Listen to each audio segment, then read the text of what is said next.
पत्नी मालिनी और चंदू नामक 2 बच्चे भी थे। दिनेश एक छोटा नौकरी करता था और उसी से आए हुए पैसों से अपना घर चलाता था। ऐसे उनका परिवार खुश रहता था। एक दिन दिनेश हमेशा की तरह कार्यालय में अपना काम कर रहा था जब उसे अपने सहयोगी के वजह से नौकरी से निकाला गया था। उसे नौकरी से निकाल देने पर वो रोज आने के समय से पहले ही घर पहुंच जाता है, किसी से बात नहीं करता है और उसके कमरे में बैठ जाता है। उसे ऐसे देख उसकी पत्नी उसके पास जाके पूछती है, क्या हुआ जी, आप ऐसे क्यों हैं? कुछ नहीं। तो ऐसे दुखी क्यों बैठे हैं? दिनेश बिना कुछ बोले शांत रह जाता है। अगर मैं बार बार पूछूंगी तो शायद उन्हें और दुख पहुंचेगा, धीरे से बाद में पूछूंगी। ऐसे सोचकर वहां से चली जाती है। ऐसे कुछ दिन वो नौकरी पे नहीं जाता है और दुखी होकर अपने कमरे में ही बैठे रहता है। कम से कम अब तो बोलिए कि आप नौकरी को ना जाके ऐसे घर पे ही क्यों बैठे हैं?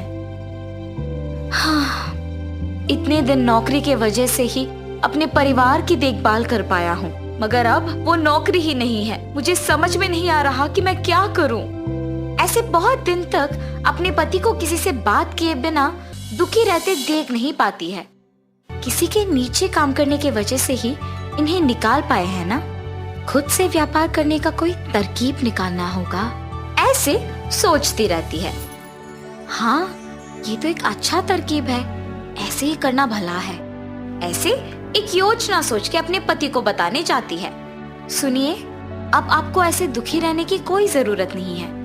सब कहते हैं ना कि मैं रसगुल्ला बहुत अच्छा बनाती हूँ, तो इसीलिए मैं आज से रसगुल्ला बना के आपको दूंगी और आप जाके उसे बेचिए। आपको अब से नौकरी के बारे में सोचने की कोई जरूरत नहीं है। अरे वाह, ये तो बहुत ही अच्छा योजना है। पति पत्नी दोनों उनकी योजना के अनुसार करते हैं।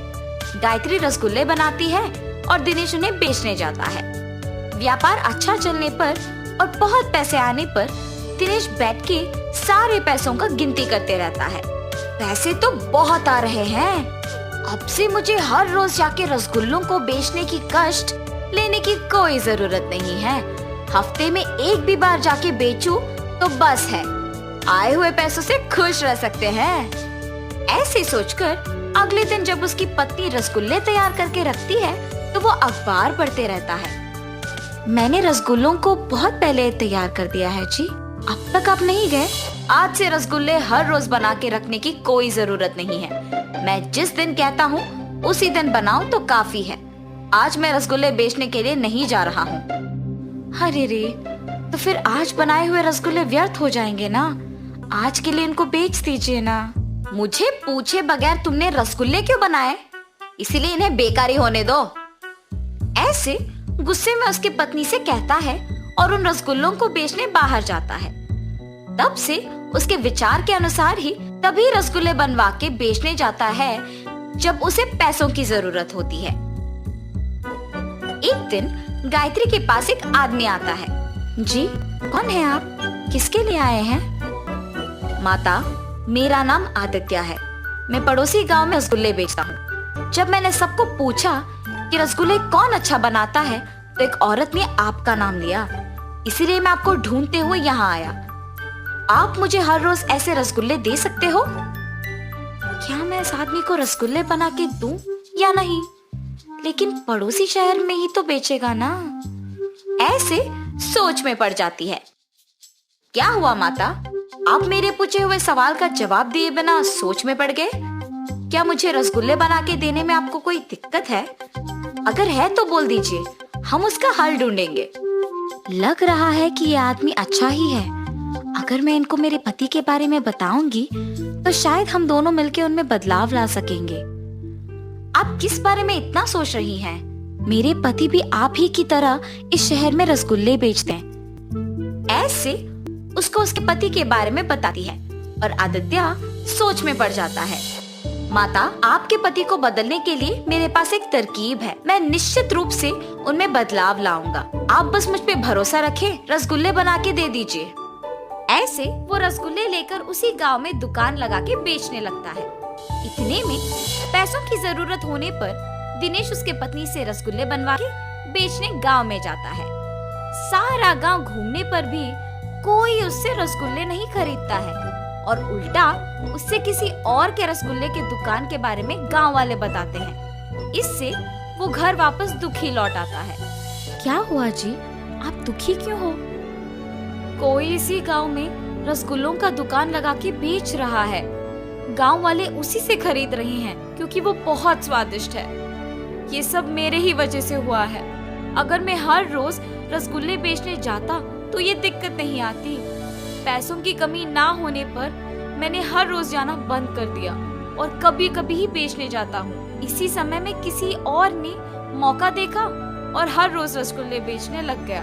ऐसे कह के तब से हर रोज गांव में जाके रसगुल्ले बेचने लग जाता है। हमेशा की तरह सभी दिनेश के पास नहीं आए, पर भी व्यापार उसका ठीक ही चल रहा था।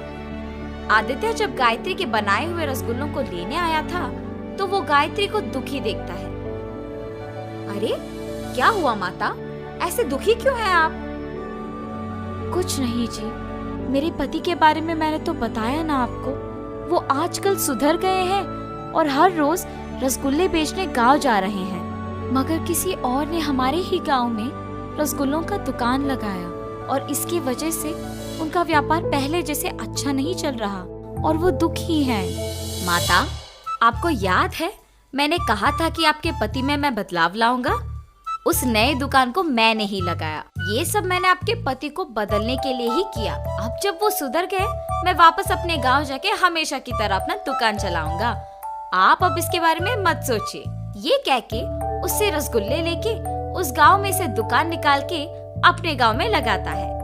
तब से दिनेश के रसगुल्लों का दुकान हमेशा की तरह भीड़ से भरी रहती थी, क्योंकि सारे गांव वाले उसी के पास आने लगे।